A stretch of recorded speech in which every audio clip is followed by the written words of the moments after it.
عمرك دخلت في صراع مع نفسك عشان تقوم تعمل الحاجة اللي وراك؟ كم مرة بدأت تدخل عادة انت عارف ان هي هتفيدك في حياتك وهتفرق معاك جدا بس ما قدرتش تواظب عليها؟ كم مرة رحت الجيم مرتين ثلاثة وبعد كده خلاص شكرا، وفي الاخر بترجع تلوم التزامك وتقول يا ريتني كنت اقدر ابقى متحكم في نفسي اكتر من كده. وعندك حق في الموضوع ده، لان لما جم يشوفوا ايه الصفة المشتركة بين كل الناس اللي نجحت في اي مجال في اي زمان، لقوا ان الصفة الوحيدة اللي مشتركة بينهم هي السيلف ديسيبلين او القدرة على الالتزام، ان انا اقدر اغصب نفسي اقوم اعمل الحاجة سواء كنت حابب اعملها او لا. عشان كده دي صفة لو قدرت تطورها في شخصيتك تساعدك كتير جدا ان انت تبقى من الشخصيات الناجحة. طيب ايه الخطوات اللي اقدر اعملها عشان ازود السيلف ديسيبلين عندي؟ اول حاجة ان انا ارتبط بالموضوع عاطفيا، بمعنى ساعات كتير قوي المشكله ما بتبقاش في الالتزام، المشكله بتبقى في الموتيفيشن، في الدافع، في الحاجه اللي تحركني ان انا اقوم اعمل الموضوع اللي انا بعمله ده او الحاجه اللي انا عايز التزم فيها.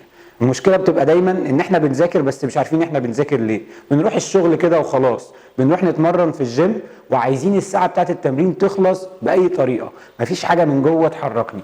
عشان كده اسهل طريقه تخليك مرتبط بالموضوع عاطفيا وفي مشاعر تدفعك ان انت تقوم تخلص اللي وراك، ان انت تعرف انت بتعمل اللي انت بتعمله ده ليه. والله انا بذاكر ليه؟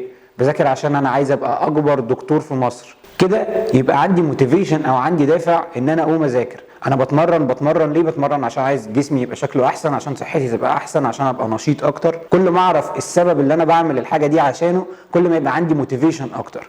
وهتتفاجئ لما تلاقي ان انت لما بتعمل حاجه وانت عندك ليها دافع ومرتبط بيها عاطفيا وبتحركك من جوه، الالتزام عندك هيزيد جدا. وجرب تفتكر اي حاجه كنت بتعملها وانت فعلا من جوه عايز تعملها، تلاقي نفسك كنت بتسهر، كنت بتصحى بدري، كنت بتعمل اي حاجه عشان تقدر توصل لها. طيب ايه الخطوات اللي ممكن اعملها عشان ازود ارتباطي عاطفيا بالحاجه اللي انا بعملها؟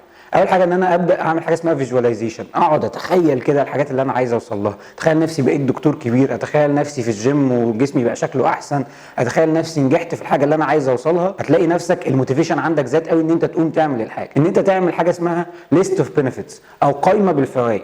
والله انا بدات ابطل سجاير عشان انا لو بطلت سجاير صحتي هتبقى احسن، هوفر فلوس، هعمل هبقى قدوه لاولادي عشان هي حرام شرعا في المقام الاول، كل الحاجات دي. فجيت في فتره كده لقيت نفسي الالتزام نزل عندي، فاول ما اطلع الليست اوف بنفيتس كده واقعد اقرا انا بعمل ده عشان 1 2 3 4 5 6، ارجع تاني الالتزام يزيد عندي والموتيفيشن يزيد عندي. يبقى اول خطوه ان انا ارتبط بالموضوع عاطفيا. تاني حاجه ان انت تبعد عنك كل المغريات. لو عايز تقعد تذاكر او تركز في شغلك ما تمسكش الموبايل. لو عايز تعمل دايت وتخس وتنزل في وزنك شيل الاكل اللي في الثلاجه والشوكولاتات اللي في الثلاجه اللي هتطخنك. الانسان كده كده لما بيبقى قدامه مغريات فرصه ان هو يضعف بتزيد. فعشان تقدر تنجح وتفضل ملتزم بالقرارات اللي انت واخدها، حاول ان انت تبعد عنك اي حاجه ممكن تشتتك او ترجعك لورا، وخطط من الاول. انا خلاص هبدا دايت، كل الاكل ده هيشيل، هبدا مذاكره، هحط الموبايل في حته ثانيه في اوضه ثانيه، هحطه في الدرج واقفل عليه لحد ما اخلص مذاكره خالص. ثالث خطوه ان انت تخلص الحاجه اللي انت عايز تعملها قبل ما تتفاعل مع الناس. لو صحيت من النوم بدات تقعد على الفيسبوك وترد على ده وتشوف الفيديو الفلاني ومش عارف تعمل ايه، هتلاقي اليوم بيهرب منك من غير ما تعمل اي حاجه.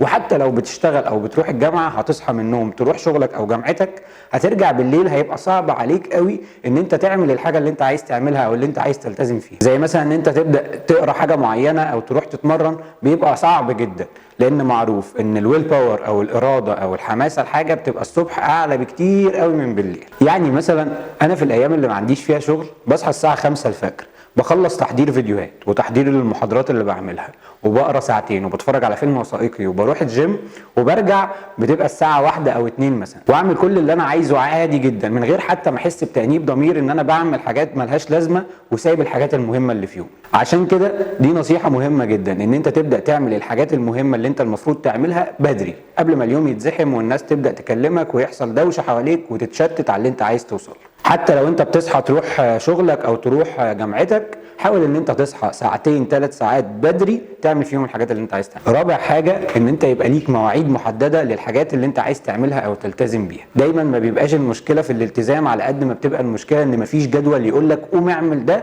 دلوقتي. عشان كده بتخش بقى في دايره بكره هعمله، طب يوم السبت، طب يوم 1 في الشهر، طب يوم 1 في السنه الجديده، وهكذا، وما بتعملش اي حاجه في الاخر. خامس حاجه انك تكافئ نفسك لما تنجز او تخلص اي حاجه من اللي انت كنت حاططها لنفسك. العقل البشري دايما بيحاول يبعد عن الحاجات المتعبه والممله واللي فيها مجهود كبير، فلو حسسته ان الالتزام ده بس متعب وبس مجهود، بعد كده هيحاول دايما يخليك ما تعملوش ويخليك دايما تبعد عنه. فلازم تحسسه ان في نتيجه كويسه من الحاجات اللي هو بيحبها نتيجه للالتزام ده. فلما تعمل حاجه، اخرج مع اصحابك، روح مكان بتحبه، سافر يومين، اعمل اي حاجه، كافئ نفسك، وتعود دايما ان انت بعد ما تخلص اي حاجه تكافئ نفسك. واخر حاجه هقولها لك ان صفه السيلف ديسيبلين دي من اكتر الحاجات اللي هتساعدك على النجاح، ومن غيرها هتلاقي نفسك عايز تعمل حاجات كتير قوي وعندك قرارات كتير قوي بس في الاخر ما بتوصلش لاي حاجه، وده هيسبب لك احباط كبير جدا. فحاول ان انت تخلي الصفه دي موجوده عندك.